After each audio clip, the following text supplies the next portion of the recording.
dia punya uang banyak, 20, 30, 80 juta itu wajar aja dihabiskan untuk senang-senang lah gitu kan. Tapi Iya. ada loh beberapa orang yang mungkin nabung untuk hanya mencicipi yang high class gitu loh. Itu fenomena seperti itu tuh secara psikologi tuh didasari apa ya, Mbak? Mau tidak mau, kita harus mengakui bahwa sudah terjadi pergeseran norma dan moral gitu kan, di mana kemudian mereka juga jadi merasa bahwa itu menjadi satu hal yang penting untuk dilakukan dan dikerjakan karena itu memberikan mereka tambahan prestis kan gitu ya. Mungkin aja juga misalnya gini, pergaulan misalnya, lo belum pernah ya gitu kan, gila itu banget lo harus lo bla bla bla nah gitu kan.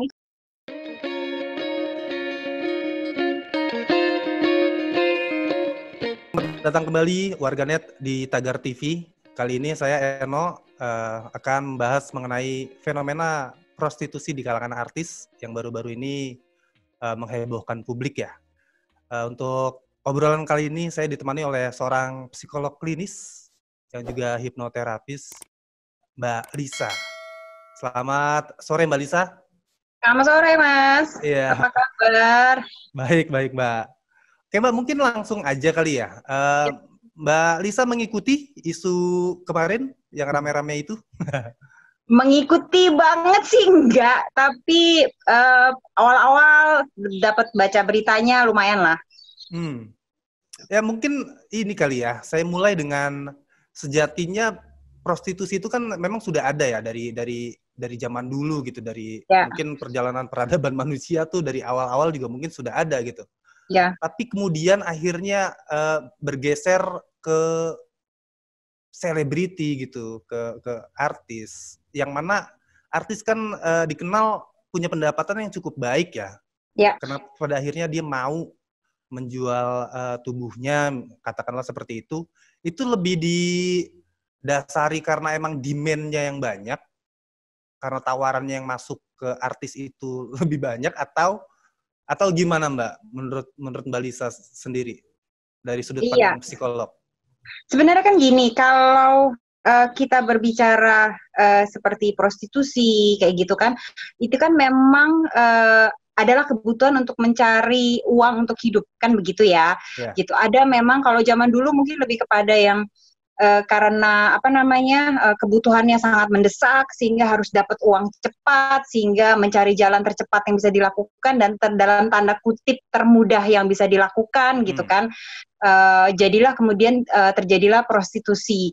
Nah, temanya masih sama gitu kan, bahwa ini adalah kebutuhan untuk mencari uang secara instan, kebutuhan untuk mendapatkan kenyamanan secara materi juga dengan cara yang cepat tanpa perlu kerja lama atau segala macam. Temanya itu sebenarnya masih sama gitu. Nah, kenapa kalau gitu, kalau tadi pertanyaannya kok artis bisa sih melakukan ini padahal asumsinya mereka sudah berpenghasilan yang lumayan lah, bukan yang levelnya ekonominya di bawah kan gitu, nggak juga seharusnya. Tapi gitu ya,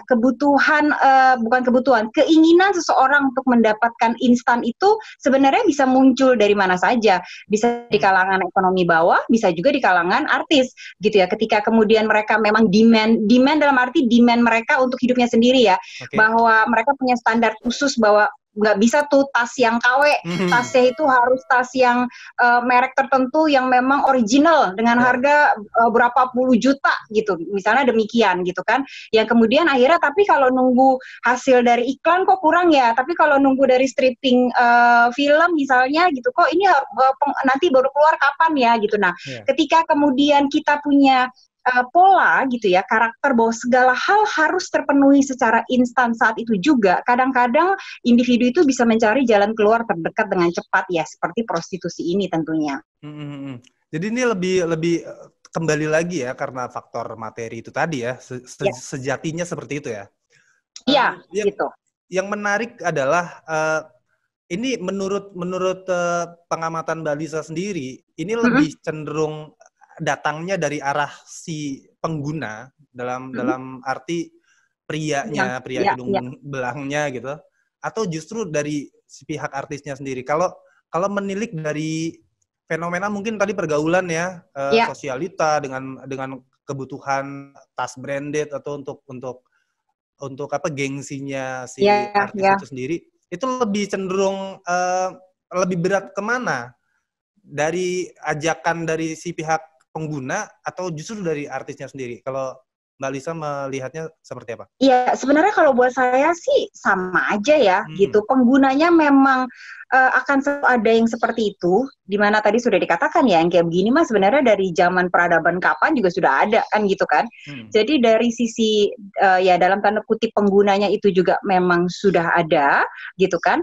Tapi kemudian ya dari sisi yang penjualnya gitu ya dalam tanda kutip itu juga ya bersedia untuk melakukan itu gitu kan. Terus ya lingkungan tentunya menjadi faktor yang memicu dan membantu juga gitu kan. Kalau dia nggak punya lingkungan lingkup yang luas seperti itu, maka makin kecil ya udah di situ-situ doang gitu kan. Tapi semakin kita kemudian mungkin artis punya nama, dikenal, itu mudah sekali kan untuk menampilkan siapa kita dan kemudian pergaulan makin luas, tawaran itu makin ada. Nah, ketika individunya itu tidak punya akar yang kokoh gitu kan, kemudian jiwa instannya itu juga selalu ada, nah itu mudah sekali untuk kemudian terjadi hal itu. Jadi kalau dikatakan mana sebenarnya ini lebih berat dari yang mananya sih, kalau buat saya sih sama aja. Dari dulu mah si penggunanya prianya juga ada, si yang melakukannya juga ada dari dulu gitu. Oke, jadi agak sulit dijawab ya kalau kita mau yang membedakan mungkin gini mas, yang membedakan adalah bahwa di zaman sekarang jadinya terasa lebih mudah dan terlihat lebih banyak, karena kan memang kita hidup di zaman internet, di zaman modern kan gitu. Jadi segala hal itu gampang diketahui, everything is one click away gitu kan. Jadi yang satu pintu kemudian mengarah ke pintu lainnya itu dengan cepat gitu. Beda dengan dari zaman dulu gitu mungkin. Oke, berbicara mengenai internet, dunia media sosial ya. Itu kan dari kalangan artis, selebriti itu kan sejak dulu ya sebelum era internet mereka sudah punya influence tersendiri ke penggemarnya gitu. Betul. Apalagi sekarang lari ke dunia media sosial, lewat Instagram sudah bisa berhubungan secara langsung antara penggemar dan artisnya segala macam. Itu akan memberi dampak ke masyarakat nggak sih dengan contoh-contoh buruk seperti itu? Iya, itu bisa juga. Cuman balik lagi ya, kita nggak bisa benar-benar menutup diri dari hal-hal tersebut. Bagaimanapun juga kita ada di zaman itu, gitu kan. Jadi ini tuh kayak dua sisi koin ya. Ada sisi yang itunya negatifnya, ada juga sisi positifnya sebenarnya. Nah, apakah ada dampaknya? Tentu ada. Apalagi kemudian dari jika kemudian yang menonton itu adalah remaja-remaja atau mungkin anak yang usianya lebih muda lagi, yang belum punya daya analisa yang baik, yang belum punya akar yang kokoh juga.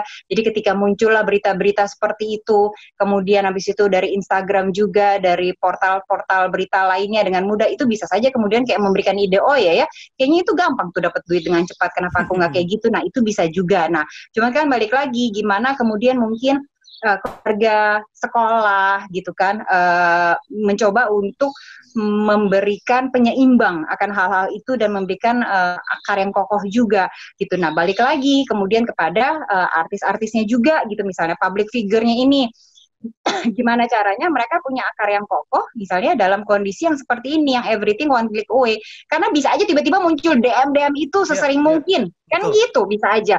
Nah tapi harus diingat, apakah itu benar-benar yang ingin kita lakukan, apakah itu memang benar-benar hanya satu-satunya jalan untuk mendapatkan apa yang kita mau. Kemudian pertanyaan yang lebih pentingnya, apakah apa yang kita mau itu masuk kepada kebutuhan pokok misalnya. Nah itu kan apakah kemudian kita membeli misalnya barang-barang branded atau membayar untuk kebutuhan liburan atau pesta-pesta misalnya, apakah itu memang harus dilakukan. Nah itu kan harusnya ada daya introspeksi, refleksi, kemudian akar yang si orang tersebut juga kokoh untuk tahu mana yang benar dan mana yang salah gitu. Oke. Menarik sekali ya, karena saya pribadi gitu kalau saya mulai buka kolom search gitu misalnya di Instagram, itu kan analitiknya si Instagram gitu, algoritma apa segala macam itu memunculkan video-video perempuan seksi, joget, apa segala macam. Itu kan kalau saya adalah orang yang punya uang berlebih dan saya punya pikiran kotor misalnya gitu, gampang banget DM mereka gitu ya. Coba langsung tembak akunnya, saya coba kirim DM menawarkan nominal sekian, kan seperti itu. Nah, pertanyaannya adalah bagi orang tua nih untuk memagari anak-anaknya untuk supaya nggak kebablasan gitu. Tiba-tiba ada tawaran masuk seperti itu misalnya gitu. Itu gimana baiknya Mbak Lisa secara sudut pandang Mbak Lisa sendiri?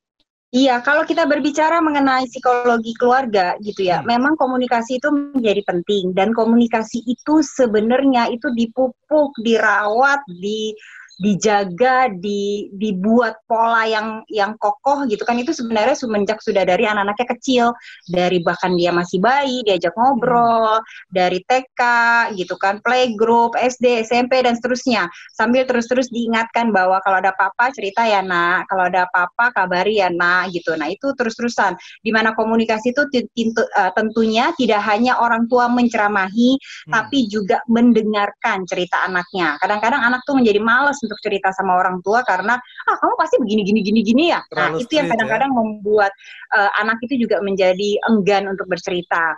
Nah, kemudian kalau kita berbicara mengenai media sosial, itu kan sebenarnya ada yang namanya parental control, itu juga ada misalnya. Apakah itu diaktifkan sama orang tuanya apa tidak? Kadang-kadang, bukan kadang-kadang, banyak sekali orang tua yang hanya sekedar, udah deh, daripada aku ribet nih sama anak, riwah gitu kan, rusuh, ya udah nih handphone, terserah deh mau ngapain, bikin akun Instagram, ya udah silakan bikin akun gitu.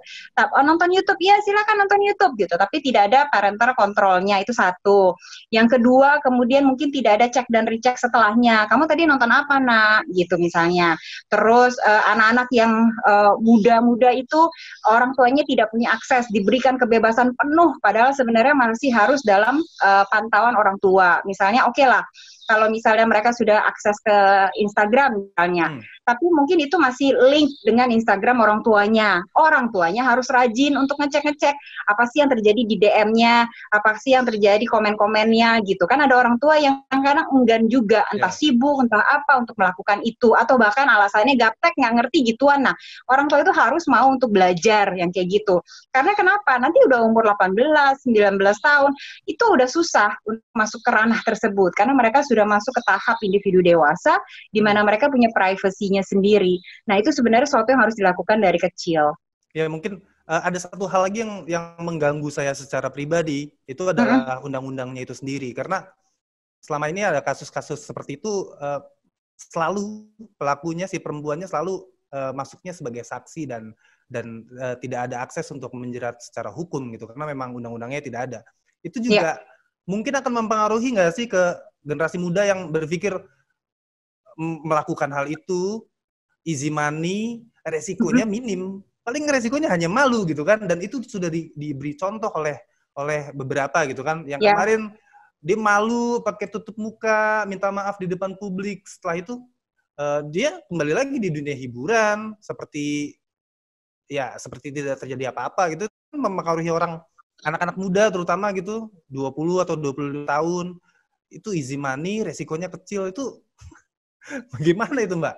Iya, makanya kalau buat saya sih, karena gini, saya bukan dari bidang hukum juga, jadi saya tidak bisa banyak bicara tentang itu, tapi memang seharusnya ada satu konsekuensi yang lebih berat mereka terima gitu ya, gimana mereka belajar untuk mempertanggungjawabkan itu dan akhirnya kapok, dan itu menjadi contoh untuk yang lainnya. Seharusnya memang demikian, saya setuju sekali gitu kan, tapi mungkin konsekuensi saya itu tidak hanya sekedar misalnya di penjara lama misalnya. Kalau buat saya kadang-kadang itu bukan jadi solusi yang baik untuk anak-anak gitu kan, misalnya remaja segala macam. Mungkin bisa sesimpel konsekuensinya itu adalah kerja sosial, di mana mereka mungkin harus dimasukin ke panti jompo gitu kan, berapa bulan, terus ngurus di sana gitu kan, pupnya si nenek, pupnya si kakek gitu kan, terus ada pantauan itu terus-menerus. Konsekuensi sosial itu, atau menyapu jalanan misalnya, maksudnya kerja-kerja sosial seperti itu akhirnya kapok juga nih gitu, dan itu dijadikan contoh untuk yang lainnya bahwa gila berat juga ya ternyata gitu. Nah, hal-hal seperti itu lebih mungkin bisa dilakukan kalau buat saya, karena kalau kita berbicara misalnya itu tadi undang-undang penjara segala macam, ya kadang-kadang memang terpentok oleh usia mereka, yang kemudian akan ya udah deh ini masih anak-anak gitu kan, nah masih di bawah umur sekian gitu kan misalnya, yang mengakibatkan akhirnya konsekuensi yang mereka terima itu dalam tanda kutip cukup rendah, yang akhirnya tidak ada efek jera dan kapok, apalagi untuk yang lainnya juga gitu yang melihat hal tersebut. Oke, Mbak Lisa, mungkin saya akan beralih ke dari sudut pandang penggunanya ya. Kok ada sih orang yang mungkin kalau dia punya uang banyak, kurang lebih itu 20, 30, 80 juta itu wajar aja dihabiskan untuk senang-senang lah gitu kan. Tapi ada loh beberapa orang yang mungkin nabung untuk hanya mencicipi yang high class gitu loh. Itu fenomena seperti itu tuh secara psikologi itu didasari apa ya, Mbak? Iya, karena kalau kita berbicara mengenai hal itu ya, Mas, ini ada memang kan mau tidak mau kita harus mengakui bahwa sudah terjadi pergeseran norma dan moral, gitu kan, di mana kemudian mereka juga jadi merasa bahwa itu menjadi satu hal yang penting untuk dilakukan dan dikerjakan karena itu memberikan mereka tambahan prestis kan gitu ya. Ketika mereka kemudian mungkin aja juga misalnya gini pergaulan misalnya lo belum pernah ya gitu kan, gila banget lo harus lo bla bla bla nah gitu kan, itu kayak jadi ada pergeseran norma moral gitu kan, yang itu jadi mau nggak mau memang terjadi gitu. Nah balik lagi sebenarnya jadinya adalah gimana karakter individu tersebut, apakah karakter individu tersebut untuk cukup kokoh kuat gitu untuk tahu mana yang benar dan mana yang salah, mana yang boleh dan mana yang nggak boleh, itu kan harusnya sebenarnya datang pada pribadi masing-masing. Karena yang namanya evolusi dunia, kalau kita katakan gitu, itu selalu akan terjadi. Nah, ini balik kepada kondisi psikologis masing-masing individu, akarnya dia seperti apa. Oh, oke, baik. Jadi kalau boleh saya peras, untuk meminimalisir dampak sosial dari fenomena ini, mungkin kalau untuk kalangan orang tua ya memberi pagar yang lebih kokoh untuk anak-anaknya, begitu kan? Kemudian kalau dari sisi pemerintah, negara harus ada payung hukum yang cukup kuat untuk menjerat, memberi pelajaran lah agar si pelakunya itu jerak. Demikian gitu ya, Mbak Lisa? Betul, itu benar. Tapi yang perlu saya ingatkan gitu ya, kalau secara psikologi pembentukan karakter seseorang itu bukan menjadi PR negara saja atau keluarga saja, tapi ini jadi PR banyak banget orang gitu. Ketika kita lagi mencoba untuk membentuk karakter seorang anak, seorang remaja gitu kan, ini menjadi PR negara tentunya iya, keluarga tentunya apalagi, sekolah, lingkungan itu bisa kakek nenek, bisa lingkungan rumahnya dia gitu kan, di mana tempat anak tersebut tumbuh dan berkembang. Jadi ini menjadi PR bersama sebenarnya. Jadi ini menjadi satu kesatuan yang menjadi tanggung jawab kita semua, tidak hanya bisa dibebankan pada satu orang semata. Jadi kalau misalnya dalam kondisi ramai seperti ini hanya menyalahkan pemerintah misalnya, buat saya ya peran keluarga di mana, peran sekolah di mana, peran lingkungan dia sendiri itu bagaimana gitu. Itu pasti banyak banget kontribusinya. Jadi memang selain itu juga support system juga penting banget berarti Mbak ya? Betul. Oke, Mbak, demikian ya. Terima kasih sekali. Sama-sama. Sudah banyak hari yang bisa diambil oleh para penonton. Terima kasih sekali sudah meluangkan waktu untuk ngobrol dengan Tagar TV. Sukses selalu dan terima kasih juga untuk para penonton yang sudah mengikuti konten-konten video di Tagar TV. Sampai jumpa lagi. Sampai jumpa.